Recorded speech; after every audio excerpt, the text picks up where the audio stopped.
Hi friends, இந்த வீடியோவில் வந்து நம்ம என்ன பார்க்க போகிறோம் அப்படின்னு கேட்டிங்கன்னா, இப்போ வந்து நம்மளோட விடாமுயற்சி திரைப்படத்தோட முதல் விமர்சனத்தை வந்து இசையமைப்பாளரான அனிருத் வந்து இப்போ வந்து கொடுத்துருக்காங்க.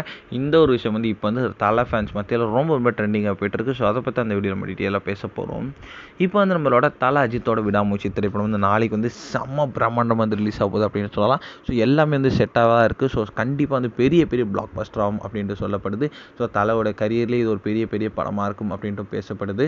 ஸோ என்ன ஆகுது அப்படின்னு நம்ம வெயிட் பண்ணி தான் பார்க்கணும். ஏன்னா வந்து இப்போ வந்து நாளைக்கு வந்து நம்மளோட தல அஜித்தோட விடாமுயற்சி திரைப்படம் ரிலீஸ் ஆகிற நிலையில் வந்து ப்ரீ புக்கிங்கில் வந்து செம்ம மாசு வேட்டை வந்து நடந்துகிட்டு இருக்குங்க. கிட்டத்தட்ட வந்து பல கோடி வந்து வரைக்கும் வந்து கலெக்ட் பண்ணி நிறைய சாதனைகள் வந்து நம்மளோட விடாமுயற்சி திரைப்படத்தோட படக்குழுவின் வந்து படைச்சிக்கிட்டு இருக்காங்க. இன்னும் வந்து இப்போ வந்து கிடைத்திருக்க அப்டேட் பிரகாரம் வந்து நம்மளோட அனிருத் வந்து இப்போ வந்து முதல் விமர்சனத்தை வந்து கொடுத்துருக்காங்க. அதன்படி பார்த்தா வந்து படம் வந்து ஷியோர் பிளாக் பஸ்டர் அப்படின்றதுல எந்த ஒரு சந்தேகமும் இல்லை அப்படின்றத வந்து சொல்லியிருக்காங்க. அந்தளவுக்கு வந்து படம் வந்து ரொம்ப சூப்பராக இருக்குது அப்படின்ட்டும் சொல்லப்படுது. ஸோ நம்ம தலை அஜித்தோட கரியர்லேயே ஒன் ஆஃப் த பெஸ்ட் அப்படின்ட்டும் சொல்லலாம் அப்படின்ட்டு சொல்லியிருக்காங்க.